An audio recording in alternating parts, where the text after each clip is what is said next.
विद्यार्थी मित्रांनो नमस्कार। आजच्या व्हिडिओमध्ये आपण वर्तुळाची स्पर्शिका आणि छेदिका त्यांच्यापासून तयार झालेल्या कोनांचे प्रमेय पाहणार आहोत। काय पॉइंट आहे? स्पर्शिका, छेदिका, कोनांचे प्रमेय। बरोबर। मग आता स्पर्शिका म्हणजे काय? तर वर्तुळाला फक्त एकाच बिंदूत स्पर्श करून जाणारी रेषा। तिन्ही आकृतीकडे पहा, स्पर्शिका दाखवलेली आहे। बरोबर। आणि छेदिका तर वर्तुळाला दोन बिंदूत, मग ए आणि बी बिंदूत काय करते? छेदते। म्हणजे ए बी ही छेदिका होईल आणि एफ सी ही स्पर्शिका। दुसऱ्या आकृतीमध्ये पहा, एफ सी। ओके, तीच नावं घेतलेली आहेत पण आकृतीत जरा बदल केलेला आहे। एफ सी ही स्पर्शिका बी बिंदूत स्पर्श करते आणि ए बी ही काय आहे? छेदिका। म्हणजे ए आणि बी बिंदूत छेदते। इथे ए बी ही छेदिका पण केंद्रबिंदूतून गेलेली छेदिका आहे। म्हणजेच ए पी हा केंद्रबिंदू पी आणि बी ही त्या छेदिकेवरील बिंदू आहेत।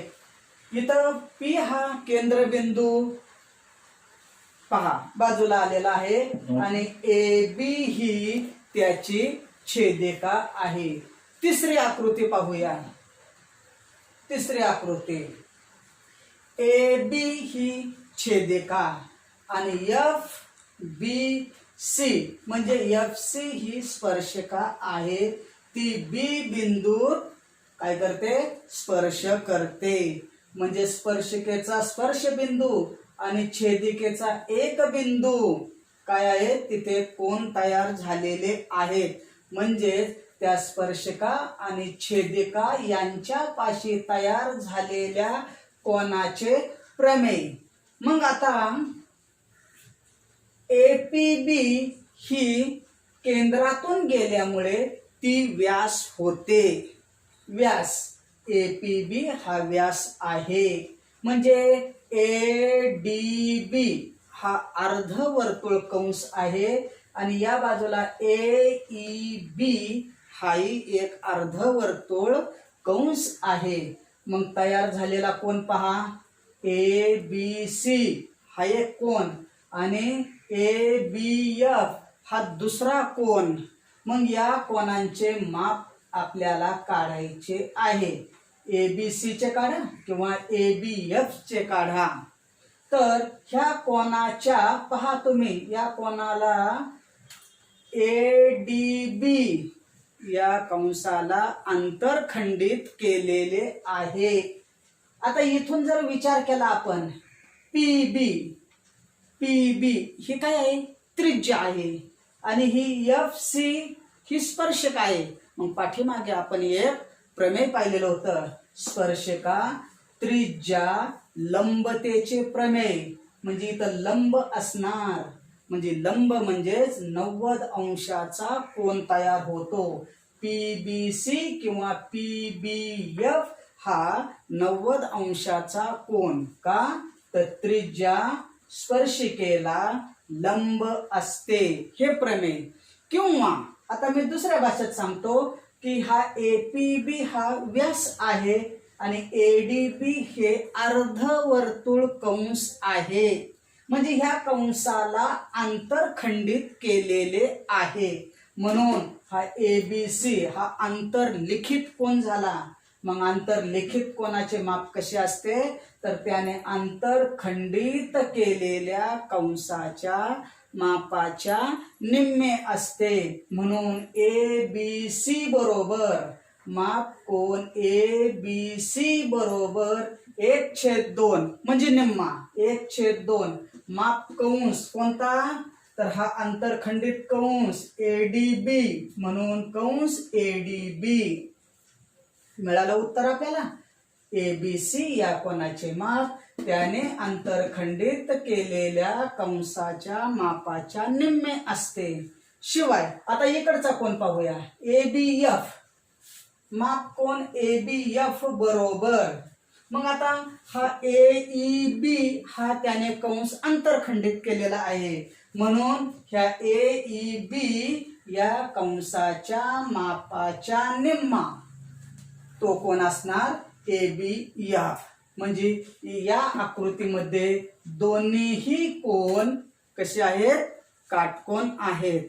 मग आम्ही तुम्हाला जर सांगितलं की ABF चे माप काढा आणि कंस दिलेला असेल, ADB हा कंस दिला 180 अंश, मग सूत्रात मांडणार तुम्ही 1/2 माप कंस 180 ADB हा, म्हणजे 2 ने तुम्ही 180 ला भागलं तर 90 उत्तर येणार. मग हे उत्तर आपल्याला मिळालं.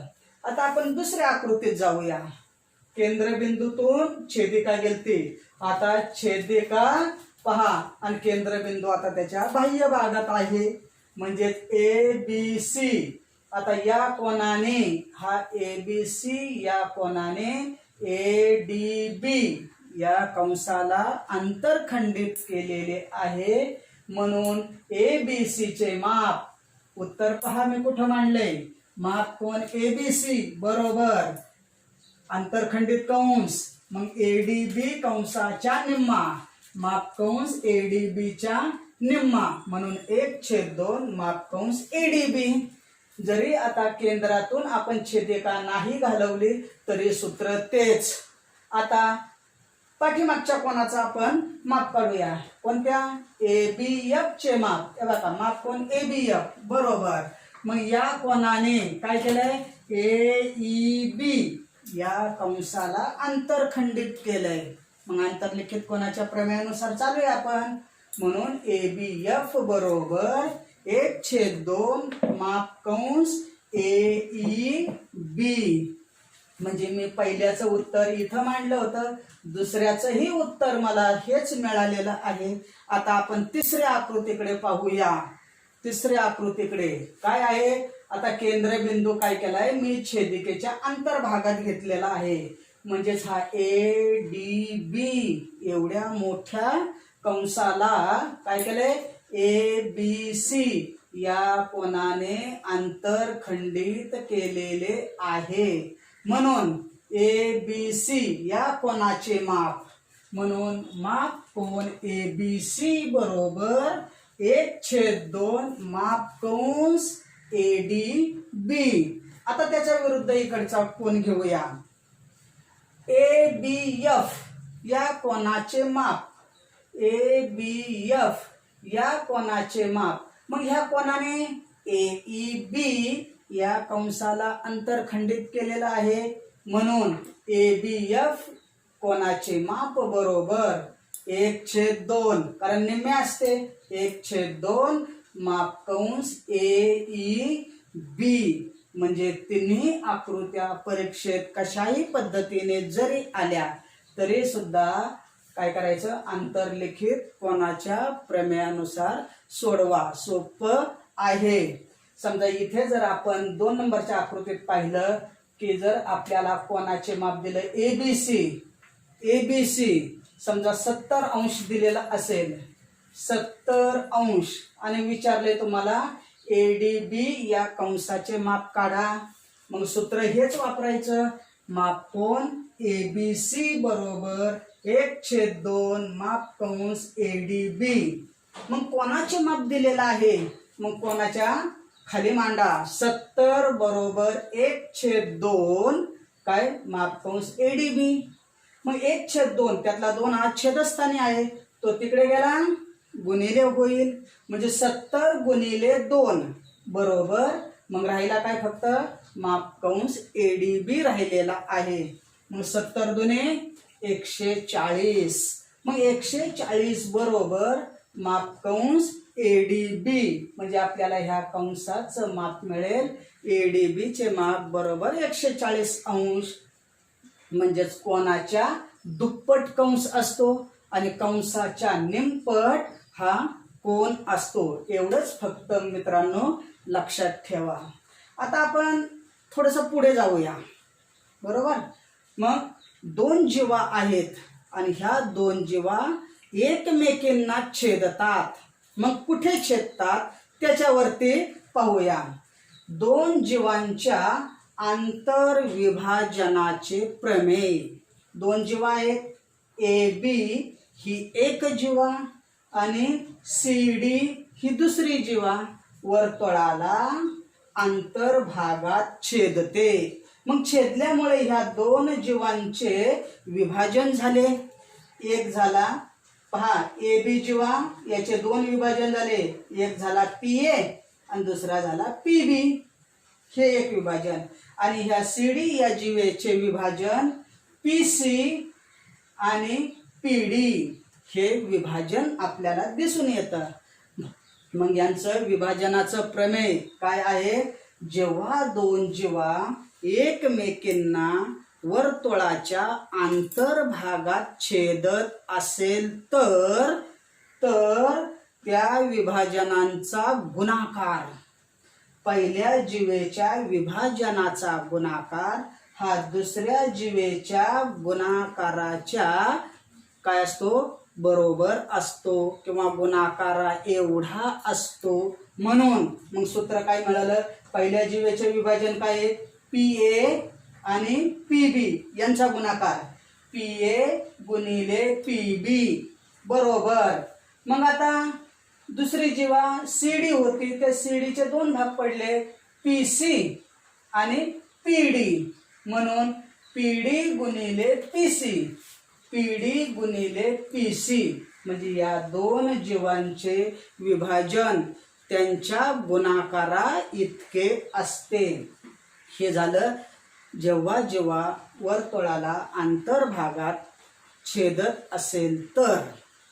आता ह्या दोनच जीवा घेऊया आपण, कोणती? ए बी आणि सी डी, पण वर्तुळाला बाह्य भागात छेदतात. पहा ही ए बी आणि सी डी ह्या दोन जीवा एकमेकांना छेदतात का? नाही.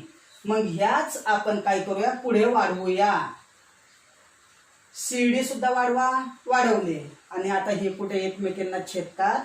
तर पी बिंदूत छेदतात. मग आता इथं आंतरविभाजनाचं प्रमेय होतं, इथे बाह्य विभाजनाचे प्रमेय आहे. मग आंतरविभाजनाच्या वेळेस आपल्या काय लक्षात आलं? ज्या वेळेस छेदन बिंदू आपल्याला मिळतो त्यावेळेस त्या जीवेचे अंत्यटोक पहा. त्या जीवेचा अंत्यटोक ए आणि पुढे पाहिलं बी, म्हणजे छेदन बिंदू पासून अंत्यटोक घ्या पी ए आणि छेदन बिंदू पासून अंत्यटोक दुसरं पी बी म्हणजे पी ए गुणिले पी बी. दुसऱ्या जीवेचं छेदन बिंदू पासून अंत्यटोक सी, पी सी आणि दुसरं टोक पी डी म्हणजे पी डी गुणिले पी सी. पहा कसा गुणधर्म, तोच गुणधर्म इथं वापरा. काय आहे? छेदन बिंदू पासून काय करा? ह्या जीवेचं एक टोक घ्या. चला ए तरी घ्या किंवा बी तरी घ्या, म्हणजे पी बी हे पहिलं मिळेल. बघा पी बी गुणिले परत छेदन बिंदू पासून दुसरं टोक घ्या ए, पी ए म्हणजे पहिलं टोक बी, पी बी गुणिले पी ए, पी बी गुणिले पी ए. आता दुसऱ्या जीवेचं विभाजनात पहा, पहिलं टोक काय आहे? डी, पी डी आणि दुसरं टोक पी पासून सी, पी सी म्हणून पी डी गुणिले पी सी. आलं लक्षात? मग हे विभाजन आपण कशा स्वरूपात मांडलं? तर पी बी गुणिले पी ए आणि पी डी गुणिले पी सी, पी डी गुणिले पी सी. हे आहे बाह्य विभाजनाच्या बाबतीत झालेलं काय? प्रमेयाचा गुणधर्म. आता आपण तिसरा पाहूया. ज्या वेळेस स्पर्शिका ओके टी बिंदूत स्पर्श करते, म्हणजे पीटी ही स्पर्शिका वर्तुळाला टी बिंदूत स्पर्श करते आणि छेदिका ए बी ही जीवा आहे, पण ही जर वाढवली तर छेदिका त्या स्पर्शिकेला पी बिंदूत काय करते? छेदते. म्हणजे पी टी आणि ए पी ही एकमेकांना काय करतात? पी बिंदूत छेदतात. म्हणून स्पर्शिका आणि छेदिका प्रमेय म्हणजे काय, तर त्या छेदन बिंदूपासून स्पर्शिकेचा स्पर्श बिंदू टी म्हणजे पीटीचा वर्ग, पीटी स्क्वेअर, पीटी वर्ग बरोबर. आता या जीवेचे अंत्यटोक पाना, म्हणजे आता काय झाला, एक झाला पी पासून ए बिंदू पी ए आणि दुसरा आहे बी बिंदू म्हणजे पी बी, म्हणजेच पी बी पहिला भाग गुणिले पी ए, पी बी गुणिले पी ए बरोबर पीटीचा वर्ग. हे प्रमेय परीक्षेला येणार आहे. याच्यावरती खूप महत्वाची उदाहरणे आहेत. म्हणजेच आता ह्या स्पर्शिका छेदिका प्रमेय कशा स्वरूपात लिहिला, पीटी वर्ग बरोबर पीबी गुणिले पी ए, पीबी गुणिले पी ए बरोबर पीटी वर्ग. तर मित्रांनो, आज आपण काय स्पर्शिका छेदिका त्यांच्यापासून तयार झालेल्या कोनांचे प्रमेय पाहिले. शिवाय जीवांच्या आंतरविभाजनाचे प्रमेयही पाहिले. काय मिळते ते पहा. जीवांचे बाह्य विभाजन झाल्यानंतर मिळणारे सूत्र आपणही अभ्यासलेलं आहे.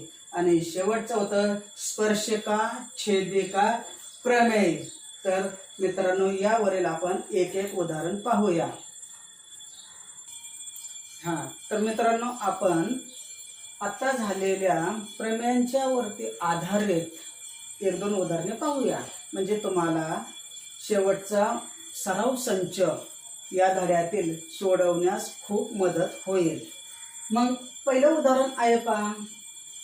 पी केंद्र असलेल्या वर्तुळात, या पी केंद्र असलेल्या वर्तुळामध्ये काय केलेलं आहे, कंस ए डी बी हा कंस आपल्याला 240 अंशाचा दिलेला आहे. त्यावरून माप कोन ए बी सी किती, तर हा ए बी सी हा कोन आपल्याला काढायला सांगितलेला आहे. कंसाचं माप माहिती आहे, कोणाचं माप काढायला सांगितलेलं आहे. मग आता स्पर्शिका छेदिका प्रमेयानुसार लिहा. असं स्पष्ट काय सांगणार, स्पर्शिका छेदिका त्यांच्या कोनांच्या प्रमेयानुसार. मग काय आहे प्रमेय, तर ह्या ए बी सी या कोनाने या ए डी बी कंसाला अंतरखंडित केलेले आहे. मग सूत्रात काय लिहिणार, कोन ए बी सी बरोबर, कोन ए बी सी बरोबर. आता अंतरखंडित केलंय म्हणजेच या कंसाच्या निम्मा असणार, म्हणजे 1/2 माप कंस ए डी बी. आता किमती मांडूया आपण. कंसाचं माप एडीबी दिलेलं आहे 240, म्हणजे 1/2 गुणिले माप कंस एडीबी 240. काय संक्षिप्त होता का पहा, जसं बे के बे. मग वरती सुद्धा बे के बे, बे दोन्ही 4 आणि शून्याशी 0, म्हणजे शिल्लक राहिला 120 अंश. कोन ए बी सी हा कोन, म्हणून कोन ए बी सी चे माप 120 अंश. आणि आलेल्या उत्तराला काय करा, चौकट करा. म्हणजे पेपर चेक करणाऱ्या सरांच्या अगदी निदर्शनास आलेलं असेल आपलं उत्तर. म्हणून कोन ए बी सी बरोबर 120 अंश. अंशाचं चिन्ह चुकायचं नाही, विसरायचं नाही, ते दिलंच पाहिजे. अंशात्मक माप दिलं पाहिजे. आता आपण दुसरं उदाहरण पाहूया की ज्यामध्ये जसे इथं स्पर्शिका आणि छेदिका दाखवले, पण छेदिका ही 2 बिंदूत छेदत होते आता इथे सुद्धा स्पर्शिका दाखवलेली आहे आणि छेदिका ही दाखवलेली आहे. पण आता इथं आम्हाला या स्पर्शिका छेदिका रेषाखंडाचे प्रमेय आहे हे. मग आता सूत्र काय आहे पहा, आपल्याला माप दिलेली आहेत का? ओके, या उदाहरणाची माहिती इथं दिली. पीबी बरोबर 3. पहा हे अंतर पीबी 3 आणि ए बी हे ए बी किती दिलंय 9. ए बी बरोबर 9 आणि पीबी बरोबर 3. हा, मग आता आपलं सूत्र काय आहे? पीबी गुणिले पीए बरोबर पीटीचा वर्ग. आणि त्यांनी पीटी शोधायला सांगितलेलं आहे. मग काय काय माहिती आपल्याला योग्य मिळाल्यात का पाहूया. पीबी दिला 3 आणि ए बी दिलाय 9. पण सूत्रात काय आहे? पीबी 3 हे बरोबर आहे. दुसरं काय आहे? पीए म्हणजे पी पासून ए पर्यंत पाहिजे होतं आपल्याला. पण आपल्याला माहिती आहे बी ए किंवा ए बी. पण आपल्याला पीए तयार करता येईल 3 अधिक 9 म्हणजेच पीए. मग पहिल्यांदा पीए शोधूया आपण. रेषाखंड पीए बरोबर पीए पीबी अधिक एबी. पीबी किती आहे 3 अधिक एबी किती आहे 9 मिळून काय झाला? पीए बरोबर 9 अधिक 3 12. हे 12 मिळालं आपल्याला. म्हणजे आता पीए माहिती झालेला आहे. आता आपलं सूत्र पाहूया. स्पर्शिका छेदिका प्रमेयानुसार काय सांगणार? स्पर्शिका छेदिका या रेषाखंडांचे प्रमेय आहे हे. मग या प्रमेयानुसार चला पीटी वर्ग अगोदर लिहिला तरी चालेल. पीटी वर्ग बरोबर पीबी गुणिले पीए. पीबी 3. आता पीए किती आहे आपल्याकडे 12 बरोबर पीटीचा वर्ग.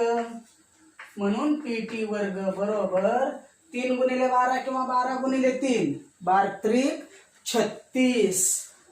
म्हणून पीटी वर्ग बरोबर 36 मिळालेलं आहे. मग आता वर्गमूळ काढूया आपण. मग पीटी वर्गाचं वर्गमूळ फक्त पीटी बरोबर आणि 36चं वर्गमूळ काय आहे 6. मग एकतर धन 6 किंवा ऋण 6. परंतु रेषाखंडांची लांबी कधीही ऋण नसते. म्हणून धन 6 किंवा ऋण 6 पैकी धन 6 हे योग्य आहे. म्हणून वर्गमूळ काढले पीटी बरोबर 6. वर्गमूळ घेऊन म्हणा. म्हणून मित्रांनो आता अशा पद्धतीची तुम्हाला कशी उदाहरणे येऊ द्या सोडवण्यास सोपी आहेत. तर आपण पुढचा भाग नंतर पाहूया.